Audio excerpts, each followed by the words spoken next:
All right. Hi, everybody. We're going to get started now.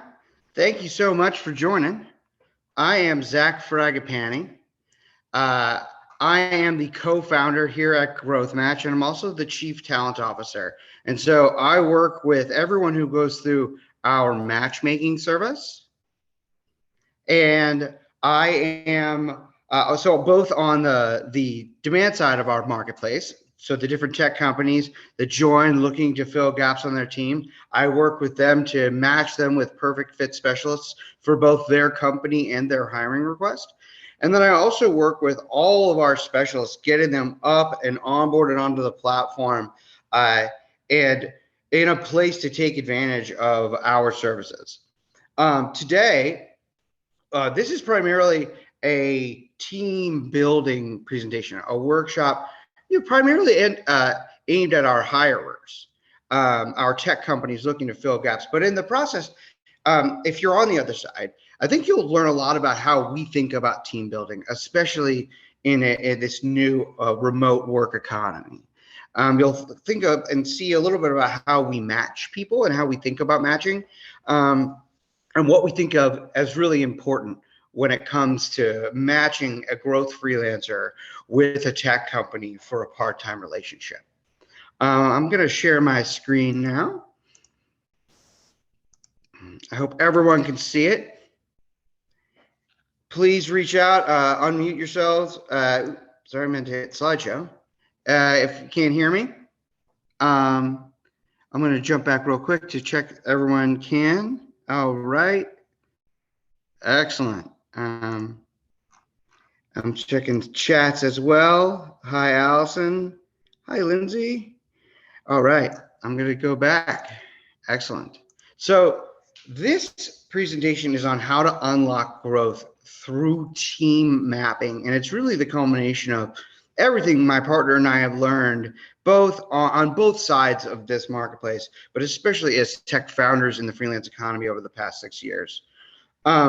In this workshop, we're going to go over like the core roles a tech company really needs to fill on their team, both at a high level and on their revenue streams as well, which is where GrowthMatch really shines.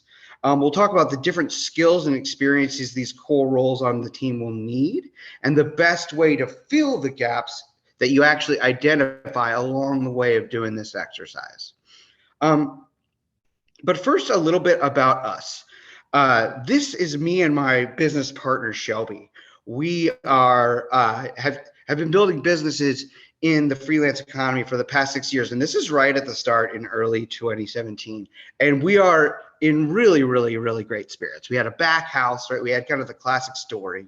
We had already invested in some small swag, which was Caldwell, the call bell, which was the logo and mascot for our first business, Servable, which is a freelance management system for small to medium-sized businesses. And although we are really happy in this photo, what we don't really know is that we have a really, really big gap. We have a series of really big gaps on our core team that will continue to haunt us down the road. In particular, at this point, we really lacked founder experience, having people who had been there, done that, started their own startup, grown it, and likely successfully exited it. We just didn't have anyone who could help with in that way for us. We didn't have really any technical solutioneers. We didn't have great UX design. We didn't have great, we didn't have a CTO. We didn't have a fractional CTO. Neither of us was technical. And perhaps most importantly, we didn't have anyone who was great at discovery. We didn't have any user research experience. We didn't really know how to search for an excellent business opportunity at this time. And these gaps on the team would cost us tons of time and cost us and lead to very costly mistakes until we righted them. And really along the way, building businesses in the freelance economy and starting to recognize our gaps, we began to just absolutely love solo business owners. Not only just like, startup founders who we found ourselves around quite a bit near the end, but really the supply side of our marketplace in GrowthMatch now. solo business owners, solo consultancy owners, freelancers, independent consultants, even small agencies. We just absolutely love these types of people. And we love them for a few different reasons. We really appreciate and understand and empathize with the desire to somewhat opt out of the full-time employee employer model and find work that you can do on your time at your schedule and that you can really specialize in. The type of work that feels like it's yours and you own it because you're the business owner, right? You're finding your own clients, and you're not relying on other methods. We think we really have a lot of empathy and adoration for people like that. And over the course of our 15 years, having been at small agencies ourselves and been independent consultants on the side for such a long time, we've started to be able to recognize the characteristics of high performing freelancers. And we've been able to publicly recognize those, and that really feeds a lot of the way we prospect and recruit for our marketplace now to make sure that we have extremely high value and high performing freelancers on there. What we've come to realize is that high performing freelancers have a documented process for how they constantly achieve results, right? Usually a step-by-step process that they've not only documented, but are constantly testing and iterating upon to make it better. They have a broad range of knowledge related to their expertise, but they also have a very clearly stated specialization where they go deep. We think about this in marketers as your classic T-shaped marketer. You can often tell from publicly available data whether or not someone has this broad range and then whether or not they've got a clearly stated specialization. The other thing is that high-performing freelancers can really clearly communicate the proper mindset one must be in to do their kind of work well. It's not just a step-by-step process, but a mindset that they get into prior to executing on that process that they know will increase their chances of being successful. And then finally, high-performing freelancers proudly rep their clients. They have websites, they have client testimonials, and even better, they have case studies, right? Where they've kept track of their past wins with clients. And it's really someone with these characteristics, in our experience, being them and working with them, we believe that the ceiling for value per hour for a freelancer like this and a relationship with their client is actually much higher than the value per hour you would get out of a full-time employee to employer relationship. And as a result, we just think that these are terrific hiring moves for tech companies in particular, especially ones that are growing and really are in the bread and butter area for GrowthMatch, which is like seed stage startups and technology companies through Series B. We think that hiring high performing freelancers that specialize is an absolutely tremendous hiring solution for those types of companies. This adoration for the independent worker that we've always had, it really ends up leading and being part of the beating heart of GrowthMatch. And it leads to our two core beliefs that are just key to our brand, which is that a gap-free team can accomplish absolutely anything, and that all the day-to-day business friction you feel as a leader is downstream of some gap on your team. And that's really what the solution GrowthMatch is built around, right? Our private marketplace that connects companies with specialists, not only who are incredibly vetted, right, who have a process, can clearly communicate their mindsets, but also are the perfect fit, right? They have the necessary skills you need, and they have the necessary past successful experiences to know what to do and to maximize your chance of success. So we have these various team building practices that inform our solution and inform the advice we give our clients, tech companies on the demand side of our platform. And there are four of them. One, identify and fill your gaps with perfect fits, right? And we'll go through how to do this in a bit, but a quick note here is that you should always be trying to do this. We see so many businesses who, even at larger sizes, are trying to solve big, hard, essentially growth problems with one arm tied behind their back. They're just making it so difficult because they have a huge gap on the team that's making it incredibly hard for them to solve those big problems. Ideally, you want, even at your idea stage level, to have all the gaps filled to maximize your chance of success. We often think that that's impossible because we can't afford it, but you can do it with hyper fractional relationships we have found. And that is a game changer for even idea stage companies. Note here that this should not be confused with the departmental model. This is completely different. Departments create silos, right? Departments are often unifunctional. Our definition of a complete team with all of its gaps filled is necessarily cross-functional. And that is how you know that you can trust them and know that they're good, is that you've got enough diversity of skill sets and experiences in the room to end up allowing them to make decisions without you being there. And we'll go over that in number 3. But once you have people like this, right, you can imagine that if you buy into the philosophy of hiring fractional freelance specialists is a terrific hiring solution for tech companies, large and small, but especially in that sweet spot I mentioned, you'll notice that there might end up being a lot of people on your team, right? And so you'll run into some management problems, people management problems earlier than you might have expected. But these are problems you're going to have to solve at scale. It might as well do it while you have a much lower overhead. One of the ways to manage many people really well is to make sure that you are outcome oriented and incredibly transparent with them, right? You want to fill these gaps, create complete cross-functional teams, and then give them a very clearly stated outcome that all of them are working towards. Those outcomes will almost always, if not always, have metrics associated with them. They'll have KPIs associated with them that we are, as leaders, checking in with them to see if they're hitting and helping them if they're blocked.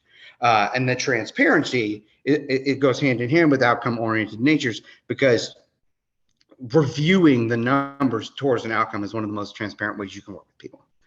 So you've got a complete team.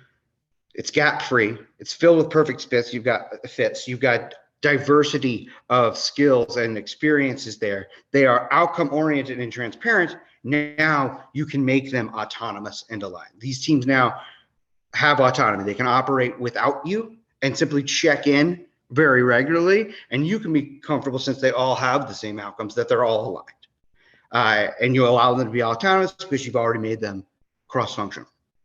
And then finally, what you need to do is nail your meeting cadence and structure. And we actually have specialists on our platform who do just this. They are operations consultants who can help you nail your meeting cadence with these different people and make sure that the structure of your meetings are incredibly efficient to get the most value out of them. So these are some team building practices we subscribe to and that inform GrowthMatch as a solution. Let's get in now to identifying the gaps, right? We're going to start working our way towards a map to help parts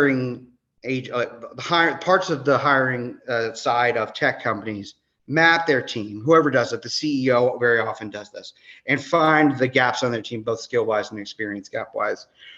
But I want to jump into a quick framework we use that kind of underpins these gaps.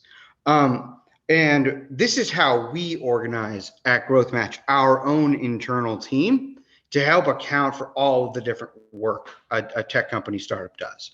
And really what we've got here are the 5 startup work streams. Pretty much anything you do, any work that you do as a member of a startup can fall under one of these headings. And each of these teams, as you scale, will be cross-functionally staffed with multiple people. But at the very start, we really need to make sure that we have a super capable person, a perfect fit person owning each one of these work streams. And often, even at like a seed or Series A stage company, you'll find out as you dig in that someone doesn't actually own one of these 5. One of these or 2 of these 5 work streams are often not owned by anyone. So here are the 5 work streams as we see it. You have a team work stream. This team owns recruiting for your team, filling the gaps on your team and team culture. You've got a discovery team. Often this is the strategy work that higher ups in build or revenue do, we think it's much more important to pull out strategy work into its own team. So our discovery team is responsible for researching the customer and our competitors to generate ideas for our build and revenue work streams to implement. Essentially, discovery is looking for opportunities to grow in our product and our marketing and our sales. The build team owns product and service delivery. These are your designers very often, your technical solutioneers, your product managers, as well as your ops people who are building and documenting and improving internal operations processes. You've got your revenue team, which is really where GrowthMatch shines. That's where our bench is deepest, although all of these teams essentially downstream contribute to revenue. The revenue team is responsible in particular for revenue numbers. They own all the revenue levers associated with revenue: acquisition, activation, retention, revenue, resurrection. And then finally, finance and fundraising.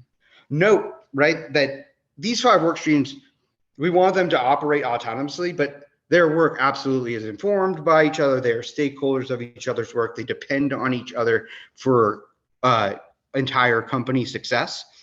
And so we staff people on multiple of these teams so that they're constantly in communication with each other and working in unison. So not a departmental model by any stretch.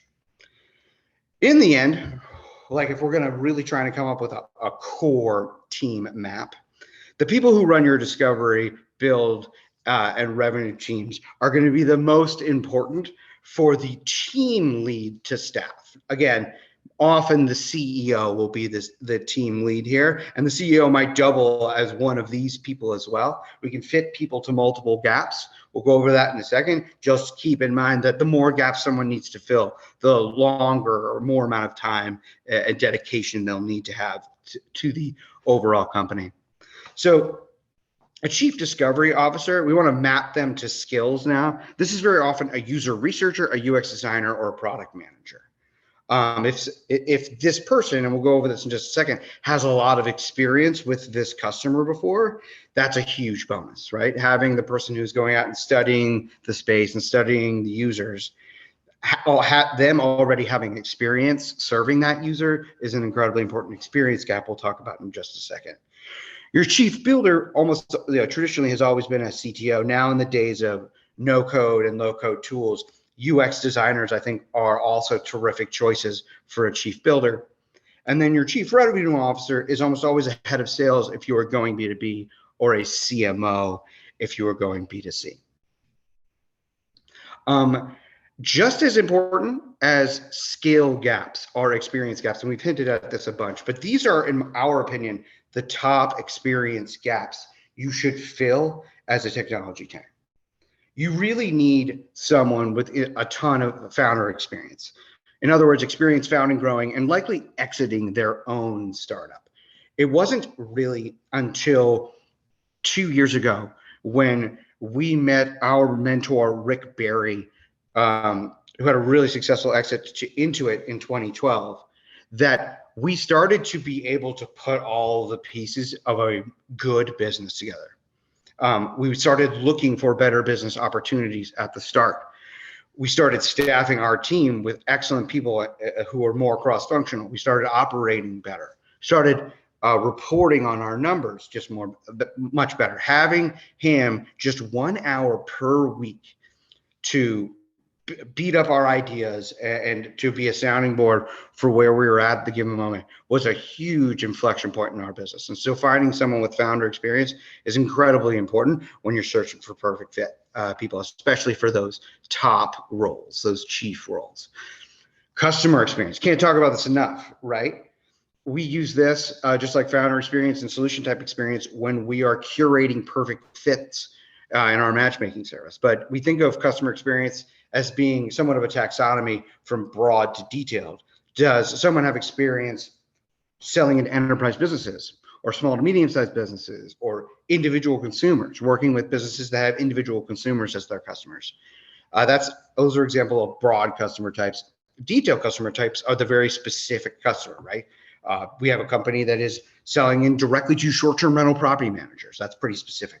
Or do they have experience selling into freelancers, like the supply side or dads is another great example, right? These are specific customers that you might have had experience serving in the past. It's going to be, especially if you were successful in serving them and growing the business that served them, you're going to be a terrific fit for someone with that exact same customer the next time around. And again, the third one we think is incredibly important is solution type experience. In particular, right?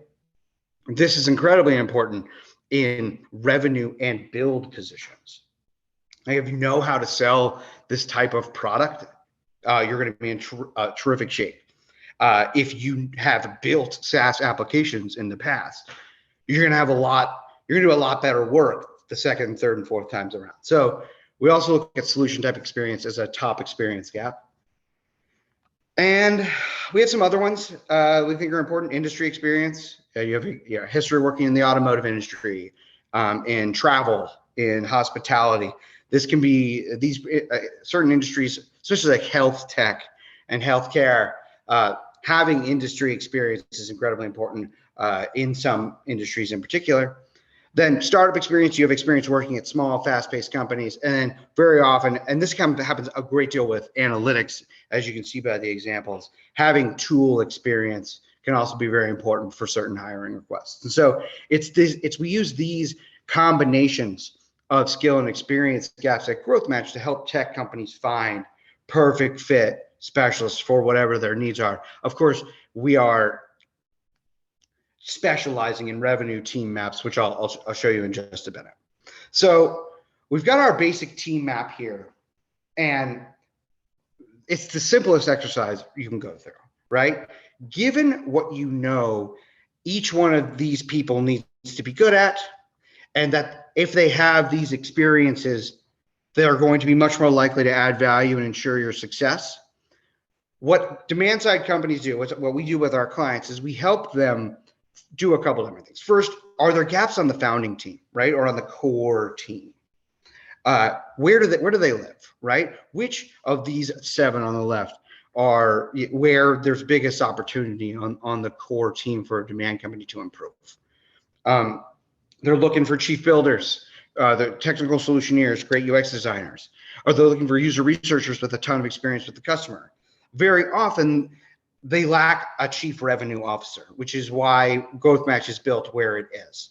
And do they have the proper experience gaps filled, founder, customer expert, and solution type expert? So the exercise that we have our tech companies go through is mapping different core people to these roles and experience gaps, and then finding where there are still blanks.